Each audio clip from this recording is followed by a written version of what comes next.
Afternoon, everybody, and thank you for joining us for this hematology deep dive session.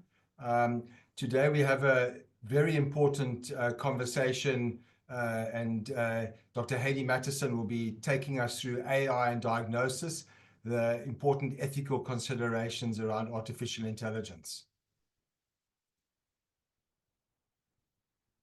Just some housekeeping notes, and to remind all that the recordings are on this website, bloodsa.org.za, under the resources deep dive available to everybody.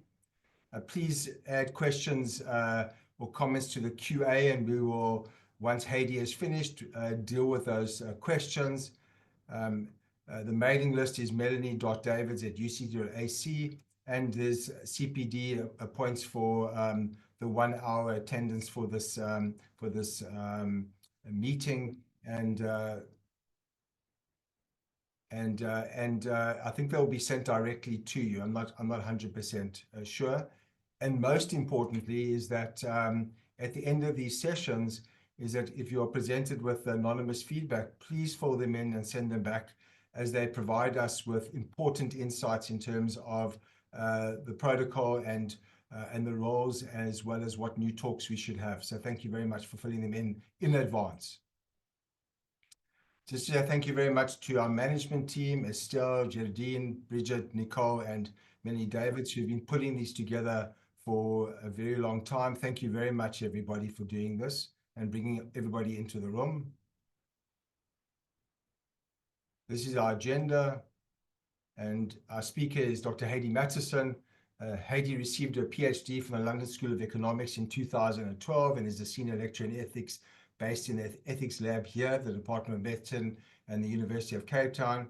She's importantly an executive member of SERETI, the SERETIA program, and an honorary research associate in philosophy at the University of KwaZulu-Natal.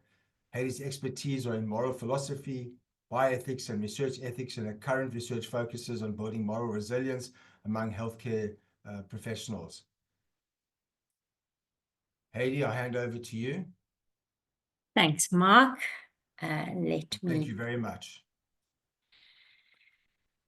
Hi, everyone. I'm just going to switch my camera on for a moment while I share my slides, and then I'll switch it off, which will help with bandwidth.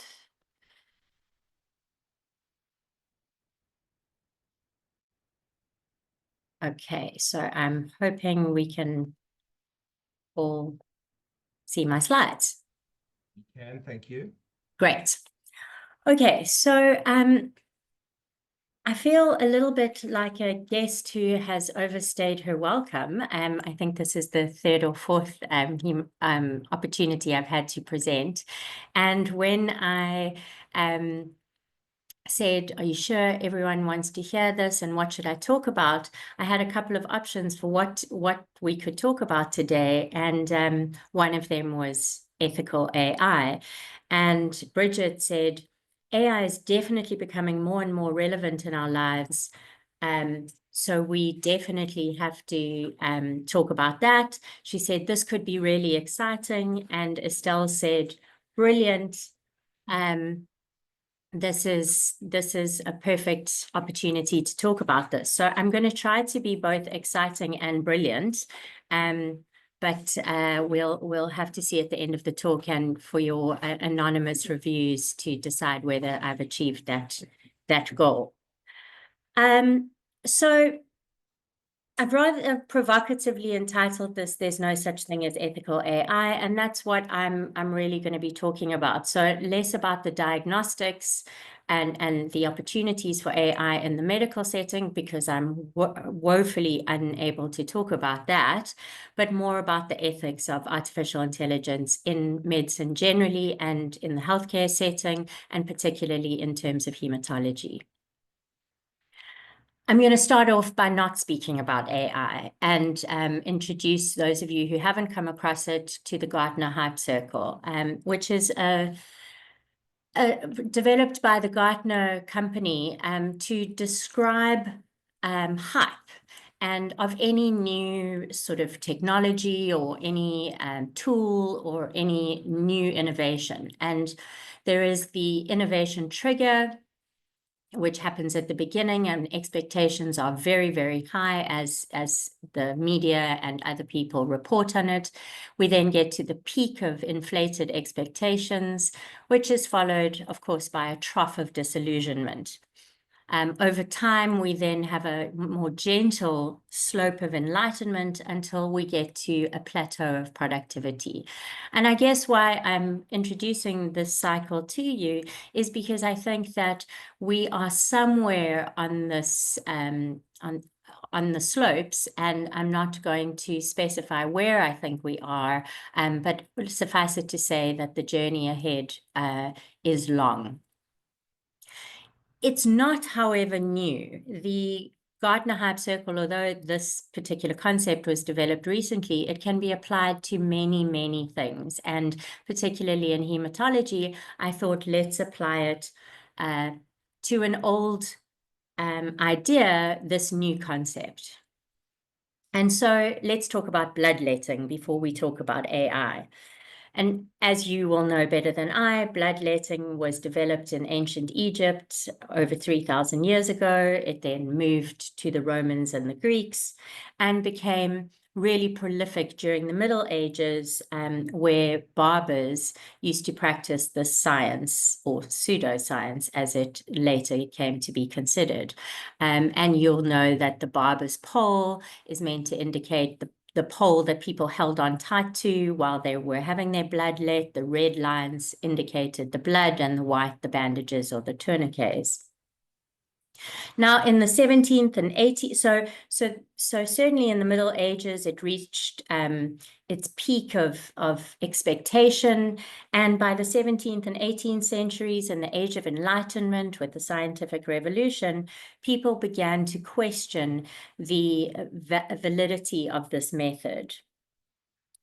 But this did not mean the method disappeared, and perhaps the trough, or the lowermost point of the trough, came in 1799 when George Washington died, apparently after having 80 ounces or 40% of his blood let in 4 separate goes.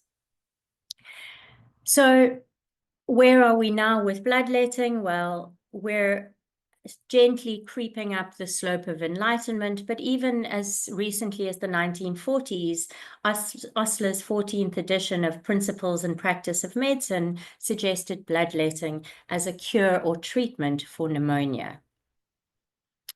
So what does this have to do with AI and hematology specifically? Well, it seems that AI is the next big thing. I assume there have been some innovations in between bloodletting and AI, but I'm not going to talk about those.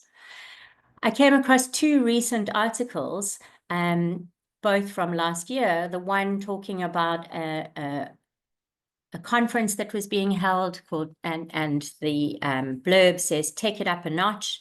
And I thought the opening line, "Well, folks, if you are a hematologist, you have picked a heck of a time to be in the game. The field of hematology is going through a wild growth spurt that is more exhilarating than a roller coaster ride. We've seen some exciting advancements recently that have supercharged our hematology toolbox." The article goes on to say, whether you are a lab wizard or a clinical whiz, AI tools are like your trusty sidekicks, helping you save the day. So certainly for these colleagues, AI is indeed the next big thing. A slightly more sanguine, if you'll excuse the pun, idea comes in the article by Walter et al., who ask whether artificial intelligence in hematological diagnostics is a game changer or a gadget. And this more measured approach is something I think we ought to be adopting as we move forward. But before we get into the ethics part of this talk and the reason you're going to be getting your CPD points, it's important to be clear on what we mean by artificial intelligence. And for many people, it's a bit like Justice Stewart's description of pornography, where he said, "I can't define it, but I know it when I see it." And so I thought we'd take a little test and give you the opportunity to see whether you know what artificial intelligence refers to. So on this slide, I've put up 5 responses to the question of what is AI, and it would be really useful for you to have a moment to have a look at them and either put in the chat or unmute yourselves and shout out which one you think best describes what you understand by artificial intelligence.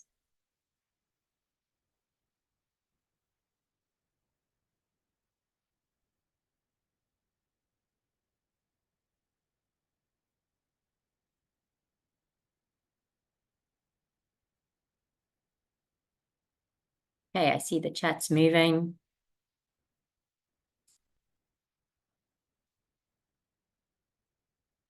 Okay, so we've got a spread of 3s and 5, all 5s and 2s and 1s. And some of you are extremely clever because indeed it's all of the above. So I'm very cruel when I said MCQ questions don't give you an all of above, but the answer is indeed all of the above. And why it's all of the above is because each of the 5 options reflects a different facet of AI, from simpler automation to more sophisticated self-learning systems, which highlights the range of capabilities AI can encompass. So the really simple first one is what we use to scan documents, where we the AI recognizes characters and scans them into documents. And this was the original sort of Adobe, where we can't fiddle with the documents, we can't edit them, we can't sign them, and so on. Most of us have interacted with AI when it comes to things like playing chess online or solitaire, or when Netflix recommends movies based on your past preferences, or Facebook tells you that you need to buy a particular thing based on your searches or conversations in WhatsApp. 3 is the idea of machine learning. And 4, we get more sophisticated when we have chatbots and virtual assistants who can respond to questions. And finally, large language models are the most sophisticated versions of AI, things like ChatGPT and so on and so forth, which use predictive text to be able to generate responses to our questions and queries. Now, I'm going to be talking about AI in quite general terms, but I want to specify that so I'm not going to be distinguishing between the tool and the technology and so on and so forth. But I think it's important to recognize that these days, many people are talking about AI as a system rather than a single tool or technology. So it's a collection or an assemblage of things. So an AI system defined by the OECD countries is a machine-based system that, for explicit or implicit objectives, infers from the input it receives how to generate outputs, such as predictions, content, recommendations, or decisions that can influence physical or virtual environments. Now, it's really important, I think, to think about AI as a continuum of some of the simplest versions to some of the most sophisticated, because the ethics differs from the one side of the continuum to the other. Also, the uses for those different versions or different components of AI differ from one to the other. It would be a non-ethical issue if everybody agreed that AI was the next big thing and the next best thing to come into the field of healthcare generally, or in hematology specifically.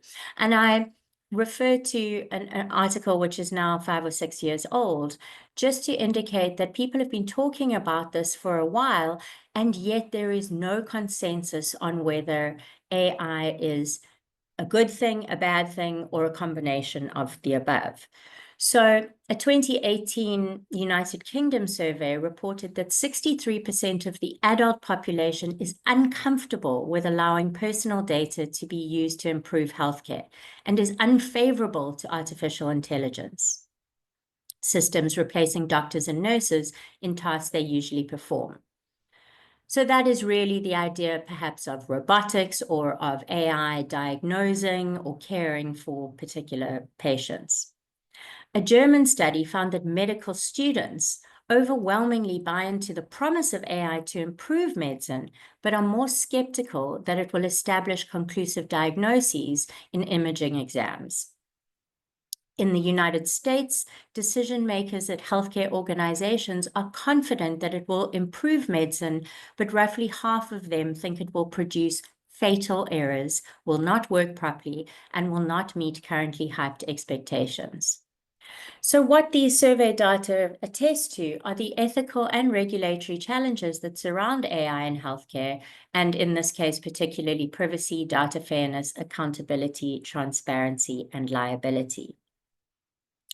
Ironically, even AI itself recognizes the ethical risks that it can produce. So I asked ChatGPT for some inspiration when I was preparing this talk. First, I asked it for a snappy title, and it came up with Blood, Bites, and Bioethics, Navigating the AI Revolution in Hematology. And then with very little prompting, although it talked about the integration of artificial intelligence into hematological diagnosis as representing a pivotal moment in medical advancement, bringing both extraordinary opportunities and complex ethical challenges, and recognized that it offers enhanced accuracy and improved efficiency, it immediately added that these benefits come with significant ethical considerations that demand careful attention. Some of the challenges that ChatGPT listed were patient safety and clinical reliability, data privacy and security, equity, professional implications, algorithmic unfairness, and environmental considerations. And so I'm going to talk a little bit about each of these as we go forward. In no particular order, I'm going to address some of these ethical concerns with AI. So when it comes to equity, one of the serious considerations is the cost implication for different healthcare settings. Obviously, we have rural versus urban healthcare disparities. We have global north versus global south. And so there is a real ethical dilemma when it comes to the question of equity and ensuring fairness in machine learning, but in AI as well. There is the potential, of course, for improving access in underserved areas, that where there are limited resources, AI could be used to allow people to access access the services more easily. But there is also the risk of creating new healthcare divisions. So, for example, those who have access to these sophisticated technologies are likely to do better than those who don't. Or if there are errors in the AI, those who have access to it are likely to suffer more significantly than those who don't access it. So the equity problem goes in both directions. If AI is going to revolutionize diagnosis, if it's going to increase the efficiency and the speed at which we treat people, then those who have access to it are going to benefit, and we will get a two-tiered system. If, however, there are problems in the AI, those who access it are going to be hard done by and suffer potentially tragic outcomes. And so, again, we have a two-tiered response to this question. Now, one of the considerations that is significant when it comes to equity is about the training that data, that the people's data that is used to train the models.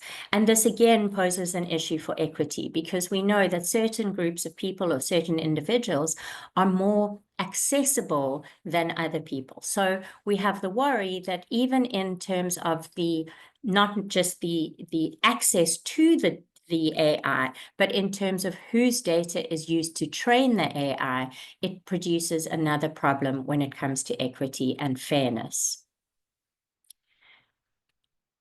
Data privacy and security.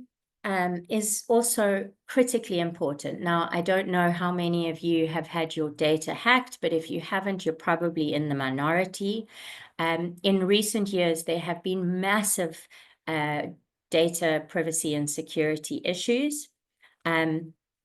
So I've listed a couple of things, but if you look at the numbers and see how many people have been affected across the world by cyber attacks, you'll see that this is much more serious than many of us have considered. So Anthem suffered a breach affecting nearly 79 million people. The hackers accessed names, social security numbers, medical IDs, employment information, and more. The personal, financial, and medical data of nearly 7.7 million patients was breached with LabCorp. In Quest Diagnostics, just a few years ago, approximately 11.9 million patients' data was breached or exposed, and it continues. It's not just in the US, although a lot of this is happening in the US and is certainly being reported in the US. But in 2018, Sing Health had a database breach which affected 1.5 million patients, including Singapore's prime minister. So there was a serious equity in whose data was affected. And why this breach was very significant was not only did it include information on medications, but it was significant because it was suspected to be a sophisticated state-sponsored attack, raising concerns about the vulnerability of healthcare data to geopolitical threats. So when it comes to data privacy and security, we know, and Marc will remind us, that when it comes to research or when it comes to our patients, we need to be very careful about how we store information and how we share information. And these protocols become even more significant when it comes to AI because of the sheer amount of data that is being used to train the AI. So whereas an average clinician might have the data of a few hundred or a few thousand people, what we're talking about when it comes to data privacy here in terms of numbers is hundreds of millions of people. There's also the issue of consent requirements for AI training. So many of you who use ChatGPT or Claude might not know that as you engage with the technology, for example, the large language model, your information is being used to train that large language model. So it's an iterative process, and as you put in, so it uses that to train what it puts out for the next person. You can use the paid versions and which don't use your data for training, but obviously that brings us back to equity, and not everyone can afford to use the paid versions of these AI training models. There's also the concern about the integration with existing medical record systems, and there is a large concern that in that switchover, a lot of information could get lost or mishandled or misinterpreted. One of the most significant ethical concerns we have with AI is related to algorithmic unfairness. And this has massive implications, both in terms of what goes into the algorithm and what comes out of the algorithm. So as a long gone supervisor of me once said, rubbish in, rubbish out. And this is super true for AI training. So these two articles are amongst many. If you just Google bias in algorithms, you'll see how much has come out. And what we're talking about here is the representativity of training data requirements. So if we train the model on a particular group of people or particular groups of people or particular kinds of individuals, and then we try to apply that to other groups of people, we're likely to get false results. There is the potential for demographic and genetic bias. So in other words, the more accessible people are, the more likely their data is going to be used. And we see this with partnerships between Global North and Global South institutions where there is a reticence in the global north to participate in research. And so a lot of research is done in the global south, where people are either less reticent to participate in the research or more willing to participate because of the benefits that they think it may accrue to them. But what happens then is that we get particular kinds of people's data used in different settings, which then causes problems in the deployment of these AI models. Now, an example given by Obermeyer and colleagues in 2019 was a really significant problem. And what happened was patients were AI prediction algorithms were used to identify and help patients with complex health needs. And what they did was they looked at Black patients and compared them with white patients. This was in the US. And what they discovered was that Black patients were significantly sicker than white patients. And so it should have meant that the percentage of Black patients receiving additional health would have risen from around 18% to around 47%. But what in fact happened was that the prediction algorithm used accessing services or amount of money spent on healthcare than between white groups and Black groups. And as we know in the US, there's a significant disparity between these groups. And so Black people were using less on healthcare, but this didn't mean that they were healthier. It meant that they were unable to access healthcare services or medications and so on. But if you look just at who's accessing the system, you end up spending more money on those who access the system more often, and that turned out to be white patients. And so this had massive policy implications when it came to policy decisions. We'll talk more about how we mitigate against these, but obviously we need to validate across different patient populations, and we need a diverse set of development teams. So basically the data coming in needs to be more diverse, and the deployment of that data needs to be more diverse in terms of where it's used. The patient safety and clinical reliability is another core ethical consideration. So I was interested to see how many problems there had been in recent times in the field of hematology, and you may know this, but the FDA recalled 3 hematology analyzers in the last few years, 2018 or 2019. And these devices were used in more than 2,000 labs across the United States. And it provided inaccurate blood platelet counts, which of course causes serious health risks for patients. And that was just one Google search. So and that's an example of when the FDA does identify the problem and does recall the defective device. But there are lots of concerns that patient safety and clinical reliability are going to be at risk if we again use AI that has been trained in one setting and applied to another setting. The question of patient safety and clinical reliability also raises the concern about a risk of over-reliance on automated systems and the need for human oversight and interpretation. It also means that edge cases and rare conditions, because their very nature is that they are limited and there isn't significant amounts of data to train AI on, that rare diseases and edge cases will not get the attention of AI that they would benefit from getting.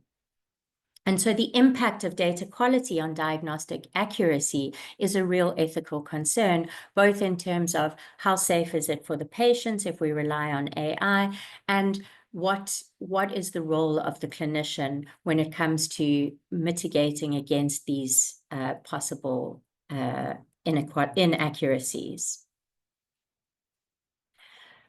This leads on to the concern about professional implications. And I suspect this is one of the most concerning areas, because we haven't yet figured out how we're going to determine who's at fault when things go wrong. And as we know, things do go wrong. So, of course, there are enhanced diagnostic accuracies. That is a benefit. There's improved efficiency. And so these have very good implications for professionals. But it does also point to a changing role of, for example, hematologists and lab staff. It points to the need for different training requirements for healthcare professionals. It raises questions about responsibility and liability in case of errors. So like we have cases where self-driving cars crash into people or damage property, the question is, do we blame Elon Musk, or do we blame the people who designed the self-driving cars, or do we blame the people who own the self-driving cars, or do we indeed blame the people who are not aware that there are self-driving cars on the road? And so this responsibility and liability becomes a sort of issue on steroids when it comes to artificial intelligence. It's also creating a major impact on medical education and specialization. If we have artificial intelligence taking the role of certain activities in healthcare, what does that mean for the education we are developing and giving to our students? Is it fit for purpose? Are we training students to do X when in fact in the next 10 years or 20 years, there will be no need for humans to do X? Because artificial intelligence would have replaced that. Alternatively, are we training students to provide the oversight roles that is necessary for artificial intelligence in the future? And of course, the question of professional autonomy and decision-making comes to the fore. So when the AI suggests something to you as a healthcare professional, are you required to take its advice? Are you recommended to take its advice? Or in what circumstances would you be expected to take the AI recommendation over your own experience and knowledge? I want to talk also about environmental considerations, because I think this is key and does not get the kind of attention that it ought to be getting. So, the environmental considerations of AI are vast, and an article as recent as October 4th said that everyone must understand the environmental costs of AI because it does have these significant costs. So if you look at the table from this article by Struble and colleagues, you can compare your carbon footprint to the training of one AI model. So basically, what the data presented to you on the slide suggests is that to train one AI model is roughly, well, the average car in your lifetime, if you have a car and if you drive it in your lifetime, your carbon emissions in pounds is about 126,000. Compare this to training one AI model, which is 6,000 to 626,000 estimated emissions. So for the privilege of using things like AI, ChatGPT, or large language models, or your Discovery Health chatbot, or for Netflix recommending you the latest series to watch, you'll see that we are emitting a huge amount of CO2. It's also environmentally damaging in terms of where we get the lithium from in order to make these models work. So in order to develop the infrastructure of these models, we have to mine lithium and other minerals. That's generally being done in the global south and in Africa particularly. And so for many people, the environmental considerations are not just in terms of what it's doing to the environment, but the people who are involved in the development of these machines and AI models.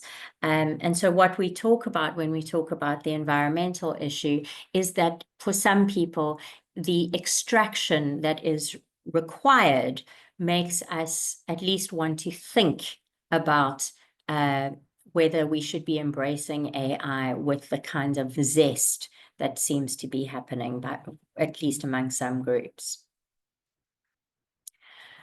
So having looked at some of the issues that relate to AI, some of the considerations that I think we ought to be examining when we ask the question about, is AI ethical? It's going to depend, I think, largely on who you ask. So we need to look also at the perspectives of different stakeholders. So healthcare providers come with a particular kind of perspective, obviously multiple perspectives across healthcare providers, but patient safety, professionalism, caring for patients becomes a priority among these people, and their perspectives will focus on that. Of course, if you ask tech companies who are benefiting immensely from AI in multiple ways, they're going to give you a different answer and a much more positive response.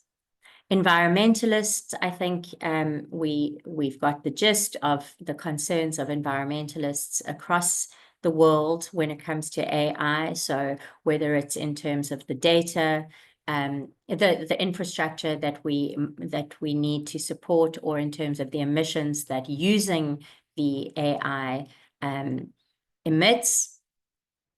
When it comes to society, I think there are real questions to ask. I think it depends on where you are in the societal hierarchy, what your access is like, what your needs are.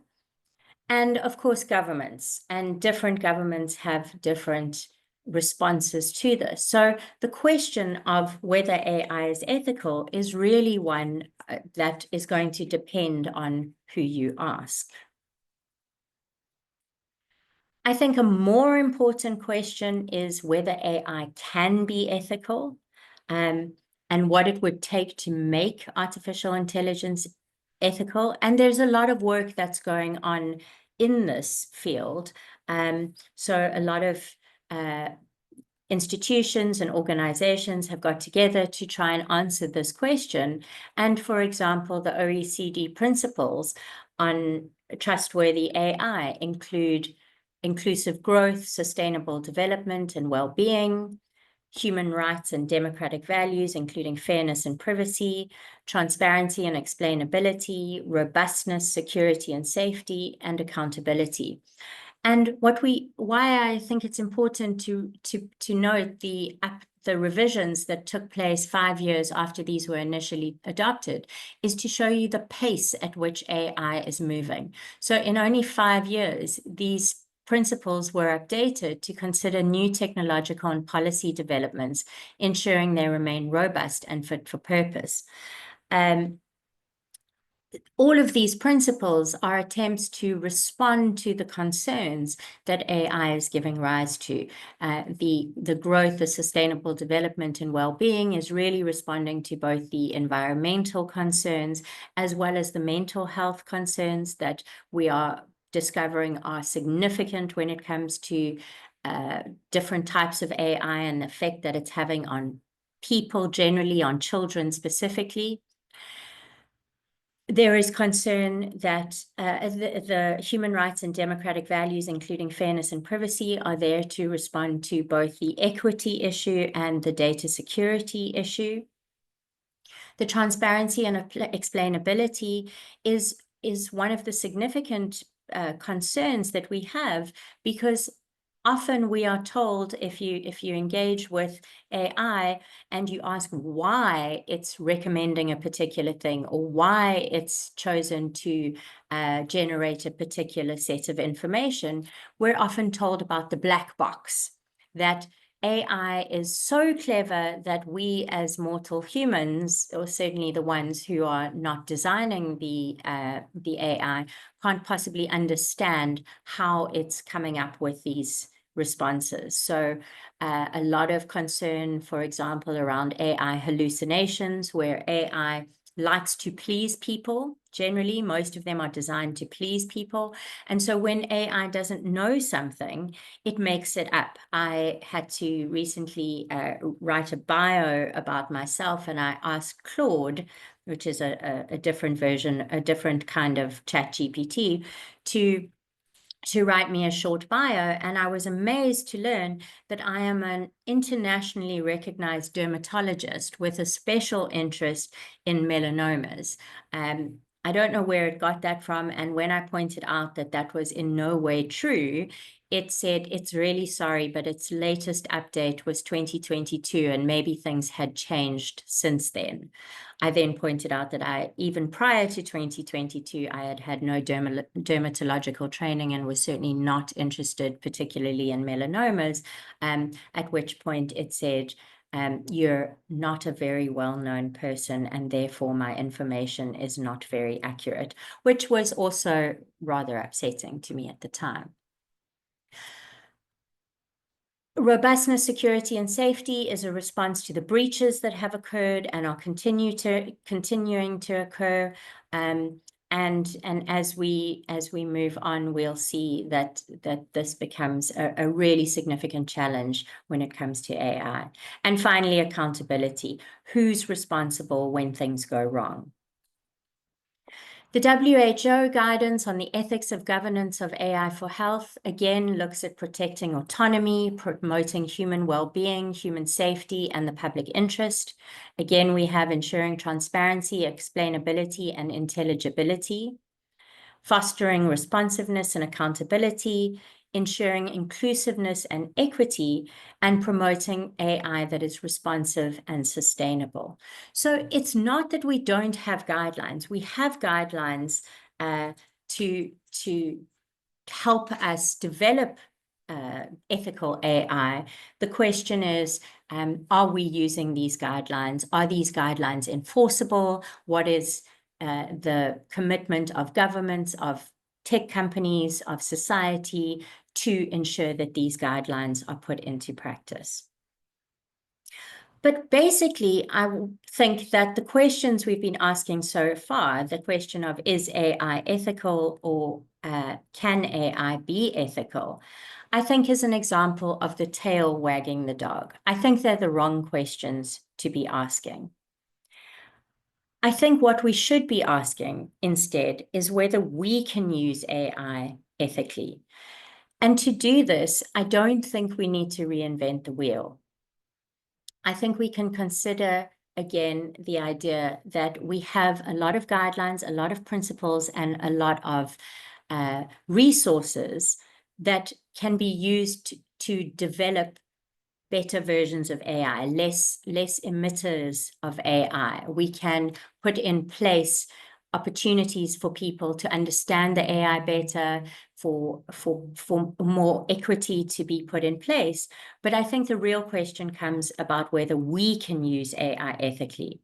And to answer this question, I want to end where we began. And that is that currently, or at least 10 years ago, there were certain uses of therapeutic phlebotomy. And so we didn't throw the baby out with the bathwater when George Washington passed away after having nearly half of his blood drained. We are still recognizing that there are conditions that bloodletting can be used to effectively treat and assist with. And I think that on the Gartner-Hype cycle, we're going to be in that space where we have to think of AI as having potential to do great things, but also having potential to do really problematic things. And I don't think we should be looking at whether it's the AI that is itself ethical or unethical. I don't think that's what the question is that we should be concentrating on. I think the question we should be concentrating on is whether we as human beings are able to use this technology, this tool, this innovation, or this system in ethical ways. And I have to say, I'm a little uncertain, and as you would have got from from the title of my talk, about there being no such thing as ethical AI. I think the reason that that resonates with me is because the AI itself, in the current context, where it's being used by a small number of people to benefit a small number of people who look a lot like them, I don't think we can use AI particularly ethically in the current context. I think when we're extracting, when we're causing environmental damage and extracting what we need for AI from people who are not going to benefit from the AI, I think that's unethical. When we are making AI accessible to just a small number of people, whether it's in precision medicine or whether it's in other types of things, I think it's unethical. What I think we have to do is consider the way we use AI and the system that we are currently in before we can answer the question of whether AI is ethical. We have to answer the question of whether we can be ethical in our use of it. So in closing, I want to quote Senator Bill Frist, or he was a senator, who knows what will happen in the future, but works very closely with AI developments in America. And as he said, as we continue to look ahead at future innovations and adaptations of artificial intelligence, we must prioritize its use as a support tool to augment and support human intelligence. It is not a tool to replace it. And I think to put this into perspective is that the AI itself is less of the concern that I have. It's the way we use it, the way we deploy it, the way we train it, and what we expect it to be able to do that's going to raise the real ethical questions. And in answering those ethical questions, I don't think we need to reinvent the wheel. I think we have a lot of guidelines, tools, principles, and approaches at our disposal that we can use to think hard about when we use AI, why we use AI, and what systems are we deploying AI in. The current system, I think, is problematic. I think particularly in our context, it's got a lot of concerns ethically and challenges practically. And so I don't think the focus should be on whether the AI is ethical, but I think the focus should be on whether we are ethical. And when it comes to answering that question, I think I'll pause there and let the audience participate in a conversation. Thank you.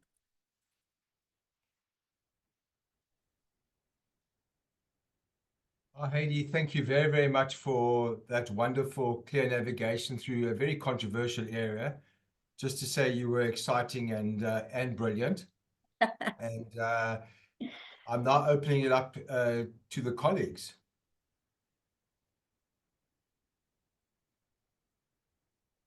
So I'm also happy to talk more about the individual ethical concerns. I know I went through them quite quickly, but I would like to hear from the audience about the response, to see where we are on the Gartner Hype Circle in terms of people's kind of AI optimism, AI pessimism, or is this something we can't avoid and are going to have to deal with? Is this something we should avoid and think of different ways of dealing with, or am I being too cynical and worried about this technology that's going to make your lives a whole lot better? May I ask one question? Oh, sorry, Vernon, please go ahead.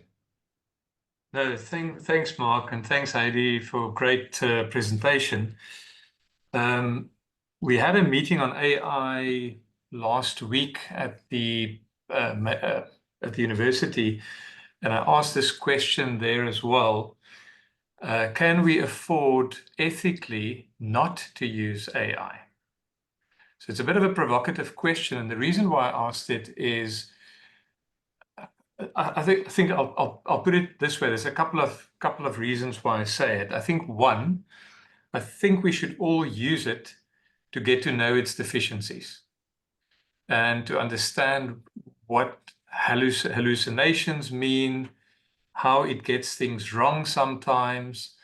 But on the other hand, I've also noticed that it is a very good tool to brainstorm with and to improve the quality sometimes of my own thinking, or at least providing some insights on areas that I've got very little knowledge on, and that has led me to explore and to learn new things relevant to a particular topic that I'm studying or that I'm busy with, that I would definitely not otherwise have considered.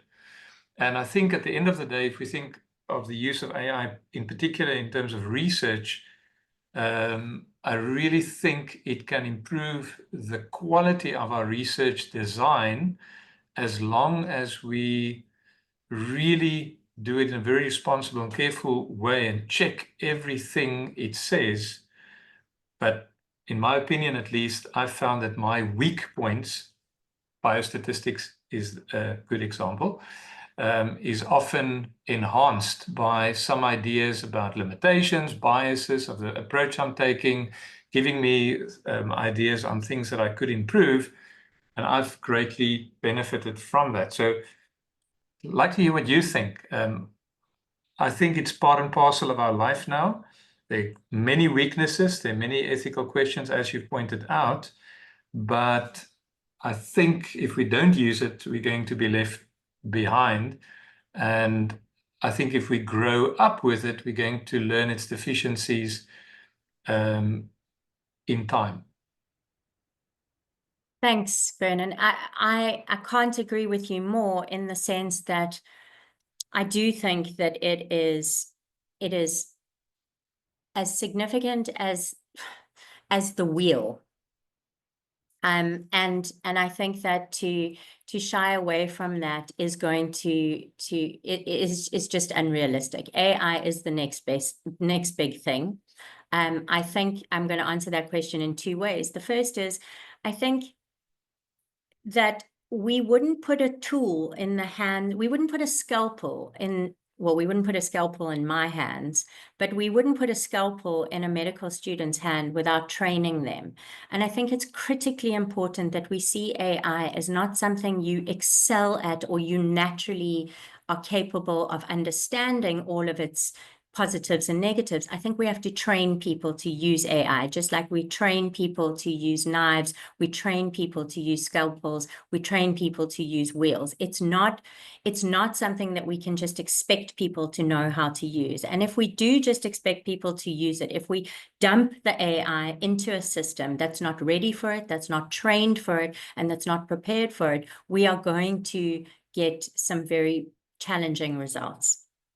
So when I was at a university a couple of weeks ago, and they have taken the decision that all tests will be written by hand to prevent students from using ChatGPT and the like to answer their questions.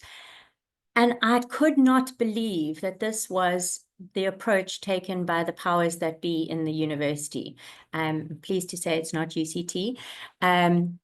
But I was shocked, because I think that has a double negative effect. One is, it's not going to prevent students from using ChatGPT. All they're going to do is use ChatGPT and then handwrite their answers using the information they got from ChatGPT. So it doesn't solve the problem.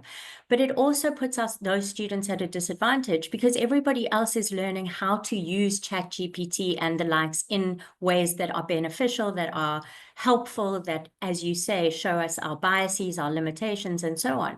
So it's like, it's a kind of two-tiered system again, because it's saying things like, well, some people are not going to benefit from AI and some people are going to benefit from AI, and then we're going to have a two-tier system. So I absolutely think we shouldn't shy away from it. I absolutely think we should use it as best we can, but I think that requires training, that requires trial and error, and that requires a little bit of time. So my big concern is putting AI into systems, into hands that have not been prepared for it. I think that's unhelpful. And I think we should be focusing more on encouraging people to use the AI, to test the AI. One of the fun things I do is I type into Claude and ChatGPT. I know I'm focusing on large language models at the same time to see whether there are differences in their responses and who's more accurate and who's not more accurate. And they've become my friends that I greet them with good mornings and thank yous. But I think they're excellent tools. But again, a tool is a neutral thing. A tool can be, you can use a knife to cut a piece of meat and feed a family. You can also use a knife to stab people. So I think it comes down to how we use the tool, and are we being prepared to use the tool, and are we being given the resources to learn how to use these tools in ways that are positive rather than negative. And I worry that if we think about it as this great thing that we should just use willy-nilly, that we're going to drain 40% of our blood and kill George Washington because we don't learn from our mistakes. No, I think that's a great answer. And I would also, from my side, really encourage everyone. I listen to about 3 people every week that have got podcasts on AI use in research and in general that keep you sort of alerted to both the strengths and the weaknesses. They, so it's I think that's really great. And second, my impression is that it works best in if you focus on a topic where you are expert at. If you start playing around with things that you're not expert at all, it's so convincing that you will not necessarily know that you're completely off the path. Yeah, I mean, there was an interesting study also done recently about amongst patients who said that they preferred interacting with a chatbot to discuss their health conditions than with clinicians. And the discussion, well, the findings were quite amazing, because this goes against a lot of what other researchers said, where people want the human touch, they want people, they don't want machines, and this is a chatbot, but they preferred having this conversation with the chatbot rather than with a human person. And when they scratched the surface to understand why, it was because these patients were generally accessing healthcare providers who were overstretched, understaffed, and were suffering from compassion fatigue. And so they weren't particularly compassionate, empathetic, sympathetic to these patients. And the chatbots had been trained to be all of those things. But what that says to me is not, oh, we should replace nurses and clinicians with chatbots. That says to me, we should look at the environment that clinicians are working in and try to change the system. And I think that's what I was alluding to at the end, that putting AI in broken systems may help the system, but maybe we should also be concentrating on fixing the systems that we put the AI into. Thanks, Marc. I've got 2 questions. I think what's missing is that we don't have a South African statement. It'd be very useful from a South African, for example, physician statement around the use of AI. Because the worry is that we abdicate our clinical responsibility and clinical skills to a tool that we hope has been put together appropriately and ethically and protected the clinical data, user-friendly, and is robust. Because a lot of these tools don't have the transparency in, and that's what you're talking to, is the ethical in and ethical out, the transparency around them. And so for me is that, one, I think it'd be useful for South Africa to say this is what it could look like with what is the robustness, how was it ethically put together, how do you ethically use AI in conjunction to looking after patients. That's what we talk at this moment in time, to say that which one is more important, because the risk is that the AI becomes much more important with what training could look like. But then I think we probably need we need the back end of these tools to understand what went in, where the data came from, and what the ethical content of that data was well looked after. And then one can start negotiating and agreeing or disagreeing with it. I do agree with Vernon is that we can't miss the boat here, because I think it's happening, and we're all using AI in some format. We just don't know what that is. Booking tickets, doing a whole lot of stuff that we do on a regular basis. So we're contributing. The privacy issues we can talk about now and be very useful. I've got one question. I don't want to dominate. I don't see anything in the chat. It's the research issue. A lot of our colleagues do retrospective folder reviews. They look at clinical data, they look at x-rays, they look at, in the hematology space, they look at bone marrow biopsies, they'll look at the registries. And what's been happening now is that there's been collaboration internationally with colleagues that they know, and people are saying, well, all we want to do is to send that same retrospective data that you allowed us to do away and into these tools. And there's been no consideration of the utility, the ethics, the privacy, how it comes back into the country and that. So I think that your conversation today goes a long way to talk about the responsible use of the data privacy, and will we benefit? Is there equitable share and fairness? Because a lot of these are set up not to do that. They need African-based data. And so we are a great place to get that, but we never get the tool. We never get the tool's too costly or whatever else. Yeah, and I think that's I mean, when I think about AI as the next big thing, I think we really do need to learn from the past. Yes, we don't want to stick our heads in the sand and say, no, we don't want this. This has got all these problems. This is not for us. We absolutely do want that because it's got huge benefits. It's got huge opportunities to benefit people and the public. Whether it's in research or in clinical practice or in education and so on. But what we need to do is learn from the past. So, I mean, there's a lot of people are talking about AI as the next form of colonialism. And I think we need to take seriously that is absolutely the case. The difference is this is not colonization by governments. This is colonization by tech companies.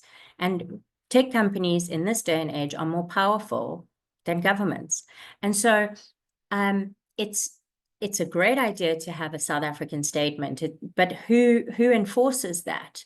Who ensures that the tech companies adhere to those principles, those values? And at the moment, there isn't enough pressure on them. Now, it's a kind of catch-22, because how do we put pressure on those tech companies? Well, we put pressure on them, but they're using our data at the same time and so on. So I think it's a massive issue. And I think we need, and that's why, on the one hand, I think of AI as neither ethical nor not ethical. It depends on in whose hands it is. But on the other hand, in the current system that we are engaging with, I think AI is problematic. That doesn't mean we can't use it or we shouldn't use it. What it means is we have to be aware of these, and we have to make choices about when we use it, how we use it. So I think your point and Vernon's point about, even if we don't have the answers, we need to ask the right questions. How is the data being protected? Is the data being protected? How, what do we need to do with our informed consent forms? What do we need to do with our oversight? We may not have the answers yet, but we definitely need to be asking those questions. And my worry is that because it makes our life easier, we don't engage with those questions. Well, some people don't engage with those questions.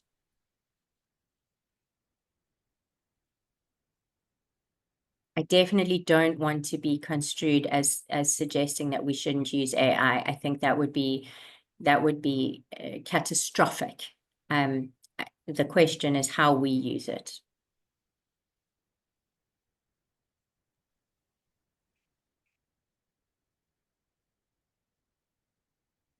I'm not seeing any more questions or hands.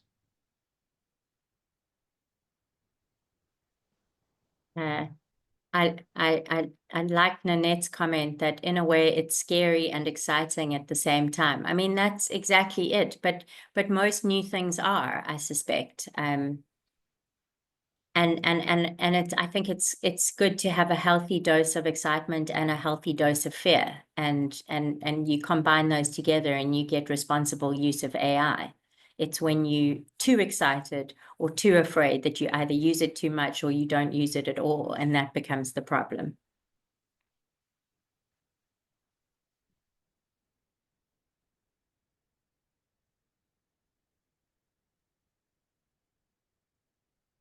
Heidi, I think I'm not seeing any more questions, no more hands. Just to say thank you very much for a wonderful talk and stimulating conversation around a very important topic. I think I'll leave it on your question is, can we use AI ethically? Are we all reading the guidelines? Have we looked at the principles? And which will allow us to, at least in the space where there may not be governance at the moment, and hopefully that's been considered, that we do this in a responsible manner, as you've suggested. And people must read and shared resources. There should be, I think it's probably been shared, some of the resources on this website as well. So thank you very, very much, and for providing us with a wonderful talk and a wonderful kind of navigation through a difficult space with the ethical issues. So thank you very much, and good night, everybody, and be safe out there.